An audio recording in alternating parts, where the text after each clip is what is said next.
Hey guys, so we're going to go through the main reproductive glands in the female system. Then we're going to talk about what hormones these glands produce, what tissues they target, and also what role they play. And then we're going to touch a little bit on feedback mechanisms within the endocrine system. So again, let's start off with the main reproductive glands within the female endocrinology system. So first we're going to have the hypothalamus.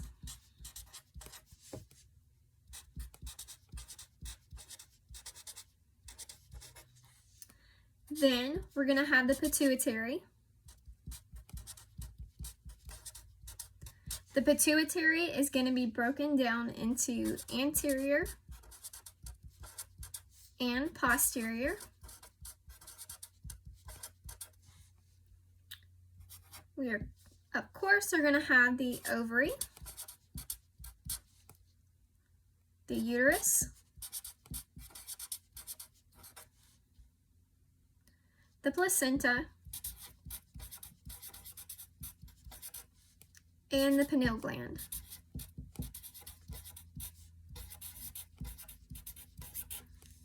So let's start back up at the top with the hypothalamus and go through which hormones the hypothalamus releases, what tissues these hormones target, and what role it plays.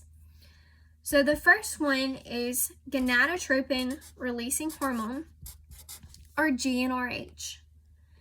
GnRH targets the ovary, and its role is to release LH and FSH. So this is going to cause follicles to develop and then ultimately lead to ovulation. The next hormone that we're going to have is PRF, or prolactin releasing factor. So this hormone targets the pituitary. Its role is to trigger synthesis and release of prolactin, which we'll find out what that means here in a second. Then we'll have PIF, which is prolactin inhibitory factor. This targets the pituitary as well, and its role is actually going to inhibit the synthesis and release of prolactin. Next, we'll have CRH, or corticotropin releasing hormone. It is going to target the pituitary, and its role is going to be to trigger synthesis and release of adrenocorticotropic hormone. Next, we'll have TRH, which is thyrotropin releasing hormone. It is also going to target the pituitary, and its role is going to be to trigger synthesis and release of thyroid stimulating hormone. Finally, we're going to have growth releasing hormone, or GRH. Just like the others, it's going to target the pituitary, and its role is going to be to trigger synthesis and release of growth hormone. Next, let's look at the hormones within the pituitary. So in the anterior pituitary, we're going to have follicle stimulating hormone, or FSH. FSH is going to target the ovary, and as its name says, it's going to stimulate follicle development. So the next hormone within the anterior pituitary is going to be LH, or luteinizing hormone. It is also going to target the ovary.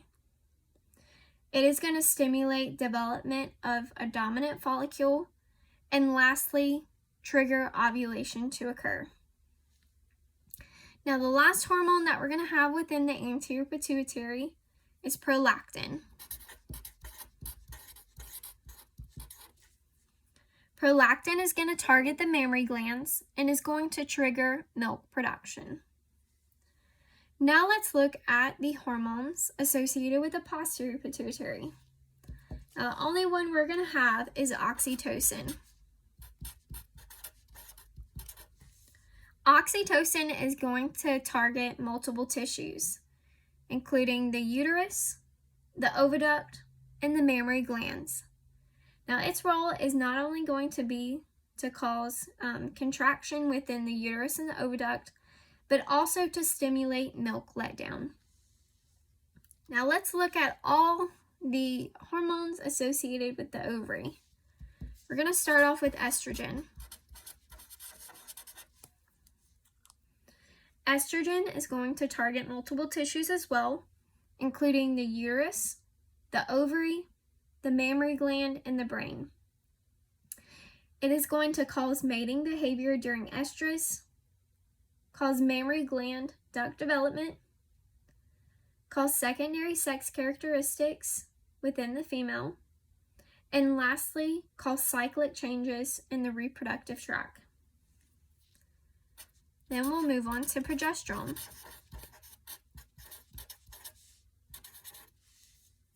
So progesterone is going to target the mammary gland, the uterus, and the brain. It's going to inhibit sexual behavior, maintain pregnancy, and promote ovular development of the mammary gland. Now, these next two hormones work together. They are inhibin and follistatin. And they are actually going to be released by granulosa cells. They're going to target the pituitary, and their role is going to be to inhibit the release of FSH. Next, we have activin. Activin is also going to be released by granulosa cells. It's going to target the pituitary, and it is going to stimulate the release of FSH.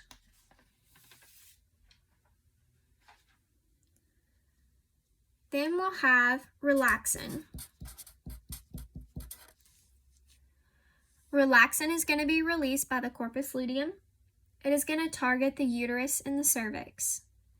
Its role is to cause relaxation and softening of the uterus and cervix, hence the name. The last hormone associated with the ovary is oxytocin. Now, the role of oxytocin within the ovary is not well understood. We know that it's released by the corpus luteum, and it is thought to mediate prostaglandin released during the luteal regression. So next, we are going to move on to the uterus and the placenta. So we'll do these together as a duo. So within here, we have HCG, which is human chronic gonadotropin.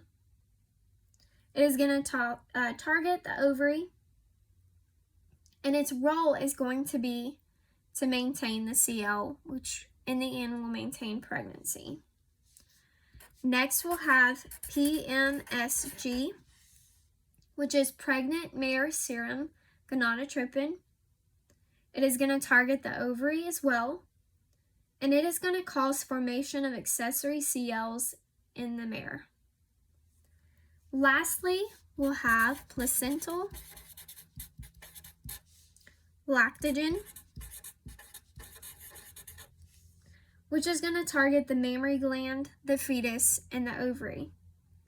Its role is to impact postpartum milk production, regulate the growth of the fetus, and lastly, stimulate progesterone synthesis. So the last gland and hormone that we're going to look at is the pineal gland, and the hormone associated with it is melatonin. Now, you may have already heard of melatonin when you think of sleep. So within livestock animals, melatonin actually regulates the cycles within long and short day breeders. So it is going to target the hypothalamus, and it is going to trigger GnRH release. So now that we've gone over all of the reproductive glands associated with the endocrine system within females, as well as what hormones are associated with these glands, the roles of these hormones, and also the tissues that they target, I'd like to touch a little bit on feedback mechanisms, just very briefly.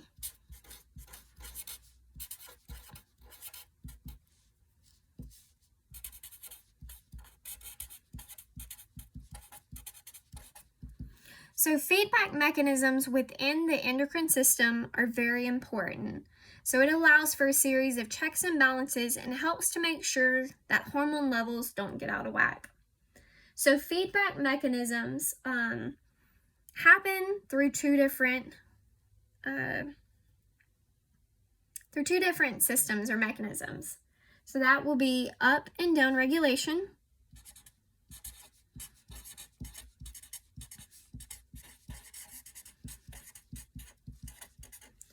as well as positive and negative feedback.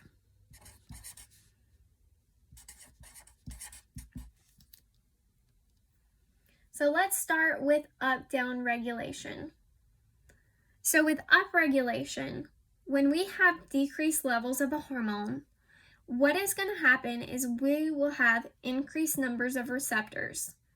And what this causes or allows for is an increased recognition and synthesis for that particular hormone that is in low levels. Now, downregulation is going to be the opposite. So when downregulation occurs, we're going to have increased or excessive levels of a hormone. This will lead to decreased receptors, allowing for decreased recognition and synthesis of that particular hormone. Now moving on down to positive and negative feedback. So when positive feedback occurs, this simply means that an increase in one hormone is going to cause the increase in another. And negative feedback, when we have an increase in one hormone, we're going to have a decrease in another. So as I said, feedback mechanisms within the endocrine system are very important because we want to keep our hormone levels within check, because if we don't, then the system is just going to go totally out of whack and is not going to function as it should. So this is just the basic overview of the endocrine system. So many may think that it's very complicated, but when you break it down into simple parts like these, it's much easier to understand and not near as scary.